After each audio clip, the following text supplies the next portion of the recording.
Olá, pessoal. Sou a professora Roseli, de Álgebra Linear, Matemática. Vou continuar resolvendo exercícios com dependência linear. Agora eu vou focar um pouquinho mais com as operações, com subespaços vetoriais e dar uma ênfase à importância da compreensão e da obtenção das equações homogêneas, subespaços, na maioria dos exercícios, quando eu estou trabalhando com operações.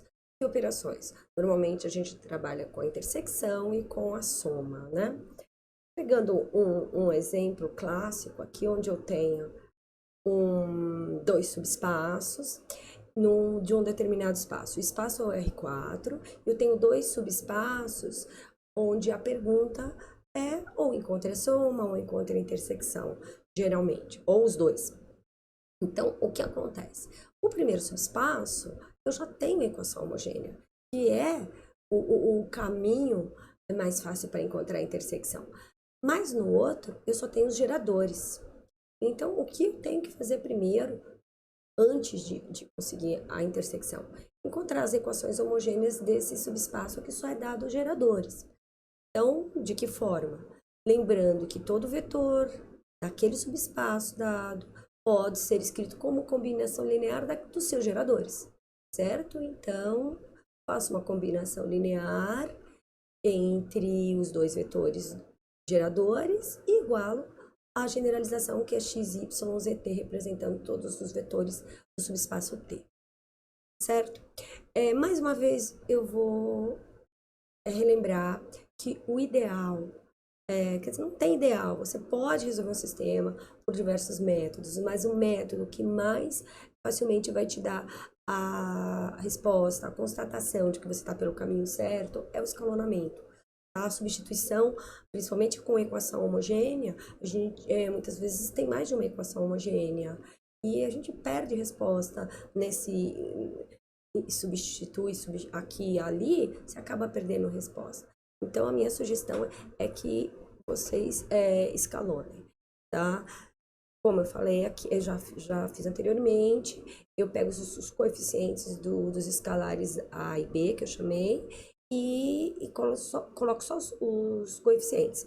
Deixo as variáveis x, y, z, t à parte. E vou fazendo escalonamento, usando a primeira linha para zerar a primeira coluna, multiplica por 2, depois só soma, copia a última. Zerou a primeira coluna. Toma só cuidado no momento que você multiplica por 2, no último termo fica 2x mais y, né? Da mesma forma, aqui é uma soma x mais z, né? Porque é aqui que você vai estar formando a equação homogênea. Por fim, aqui a gente só tem que zerar esse último termo aqui embaixo, multiplica por menos 1 a segunda e soma com a quarta, né? Não usa mais a primeira, porque senão você perde esses zeros já conquistados. Enfim, multiplica por menos 1, soma com a segunda com a terceira, com a quarta, e você chega nessa última expressão. Observa que essas duas últimas expressões é que vão dar as equações homogêneas. Esse é um exemplo de que que eu falei há pouco, que não existe só uma equação homogênea, são duas.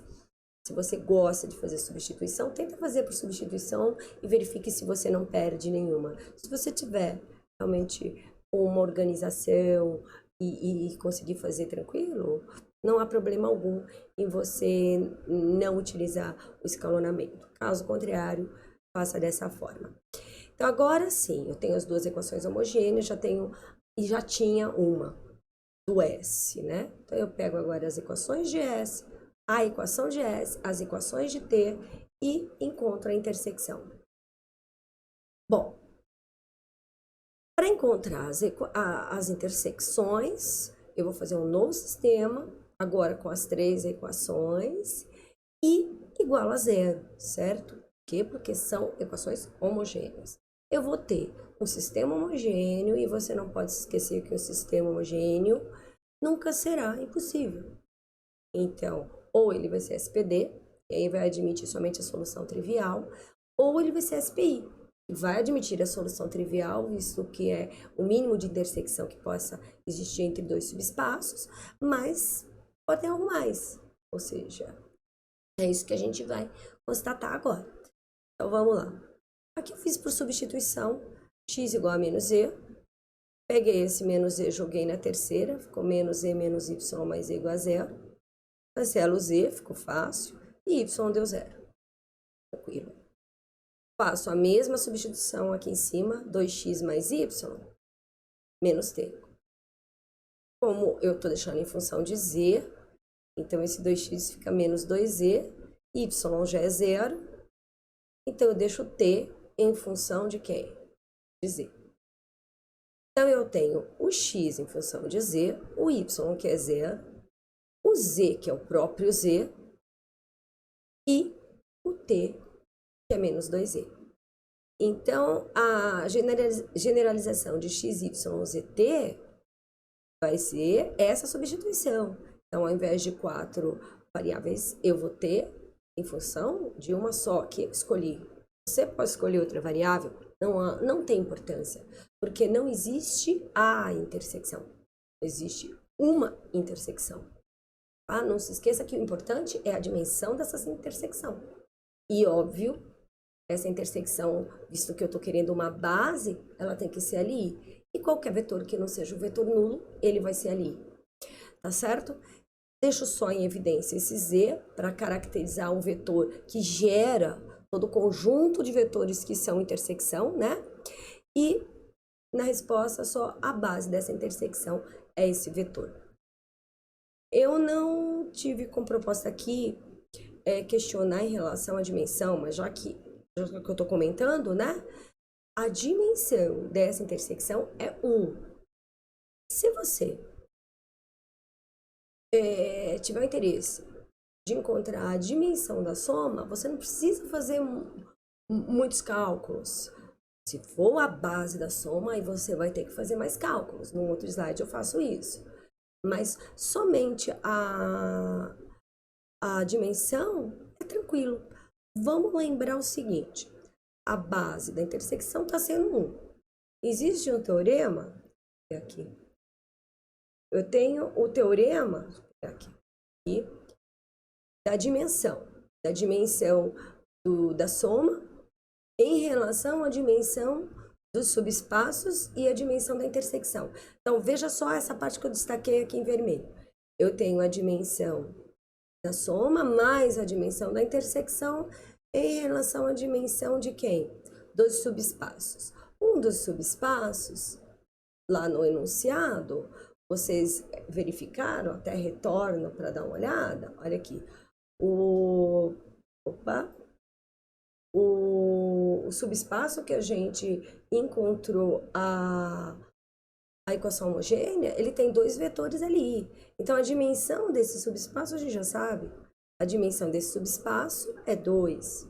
A dimensão desse outro, você encontra facilmente, lembrando da ideia de geradores. O que eu quero dizer é que, nesse período que a gente não está tendo aulas, enfim, eu acho que vale a pena vocês darem uma investida em transitar por essas operações, né? Eu já sei que a dimensão dessa intersecção que nós fizemos é 1. Eu já sei que uma dos subespaços tem dimensão 2. Encontra o outro, já vai ter a dimensão da soma. Faz a prova real. Enfim, pega um exercício e vai trabalhando outras possibilidades e não somente o que foi questionado. Certo? É isso, pessoal.